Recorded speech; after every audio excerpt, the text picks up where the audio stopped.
We are now on episode 14, season 7, The Blackheat Crew.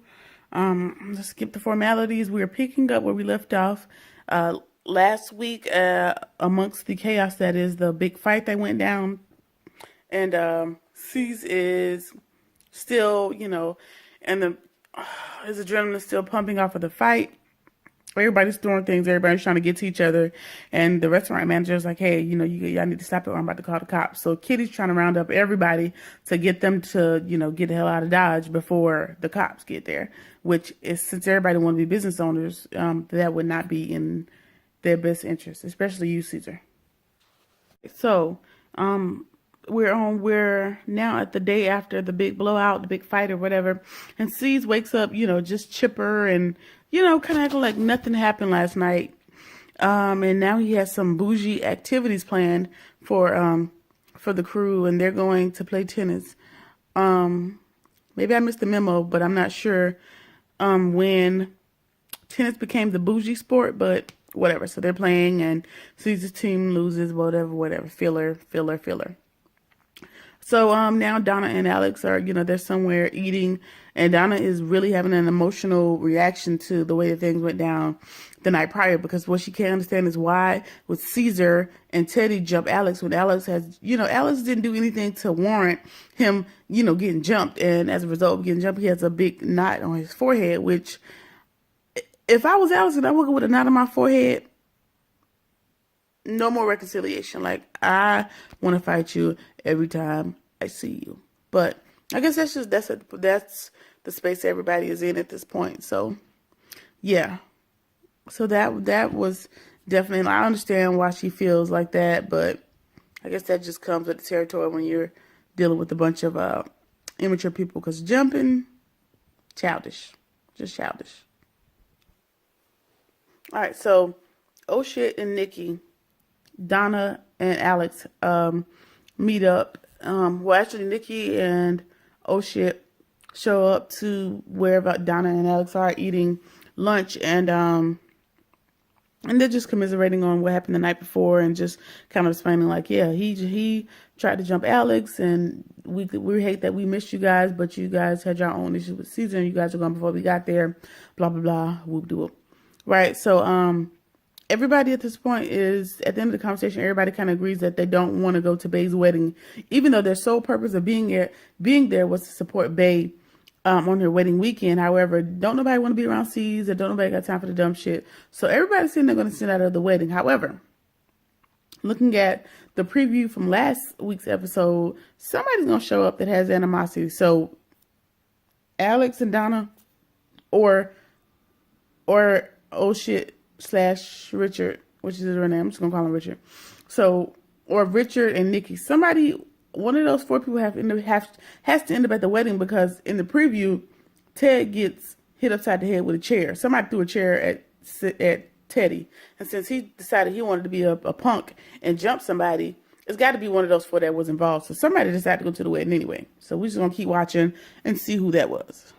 So, C's in the gang are all at golf. They're all golfing, whatever, great. Cute enough scene. But then Bay gets a call from Rob, and she doesn't really say what the issue is, but she takes the little golf cart and she's zooming away from the golf course saying, hey, I need to go see Rob as an emergency. I have to go. So I don't know what that is about, considering the wedding is only a few hours away, but yeah. Someone's telling me this wedding is not going to happen. I mean, I could have deduced that it wasn't going to happen from the previous episode, because it looks like, sorry, I almost threw up in my mouth a little bit at the thought. It looks like C's is going, not C's, I'm sorry. It looks like Teddy is going to ask Tati to marry him in the absence of Bay and Rob. So, gross. All right, so we are back from the commercial break, and Ted and Tati are somewhere picking apples, and they decided to officially say that they're official and make it official, whatever. Moving on.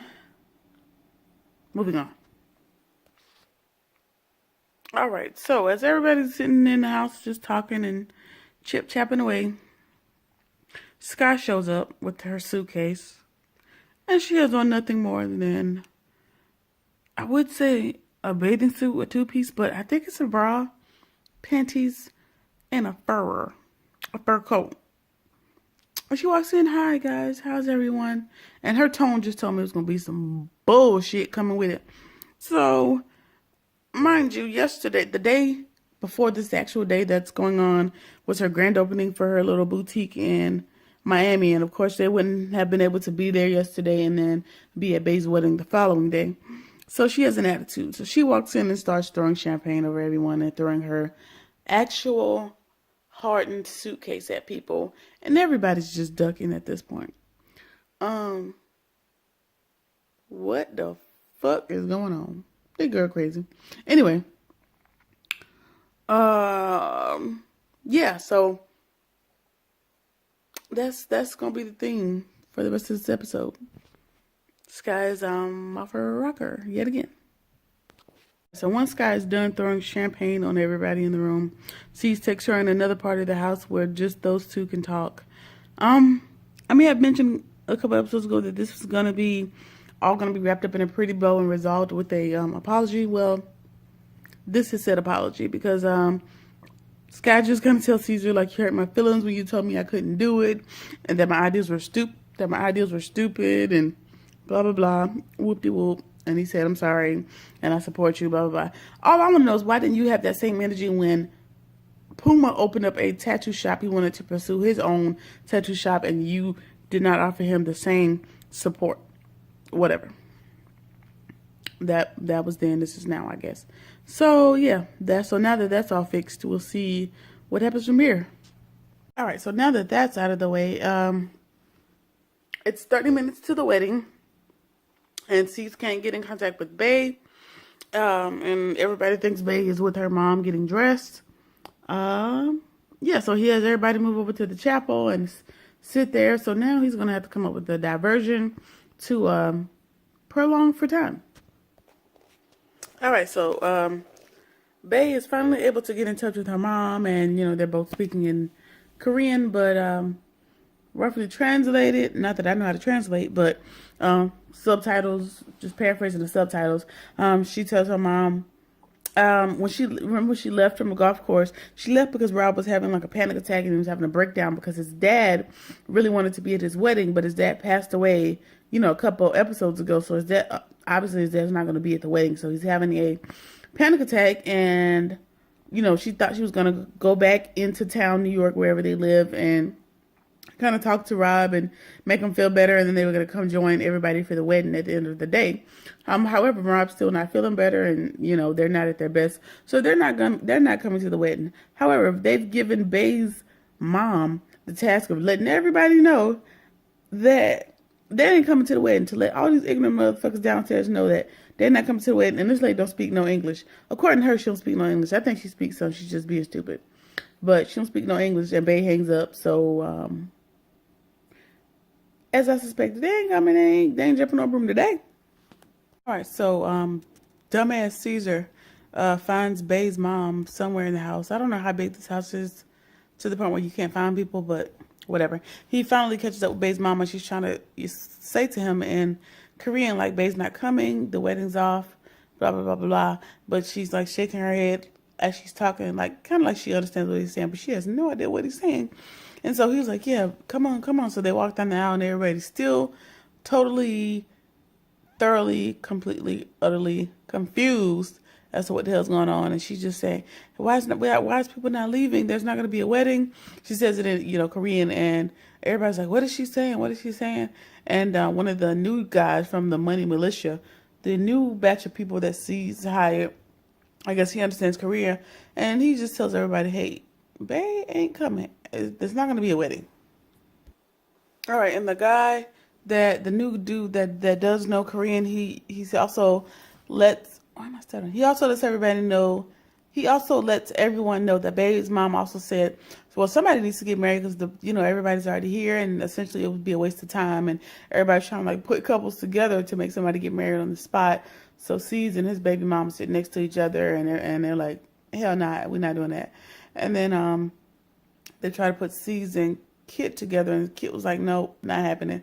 So Teddy steps up, and he was like, yeah, Tati, come up here. So, ugh.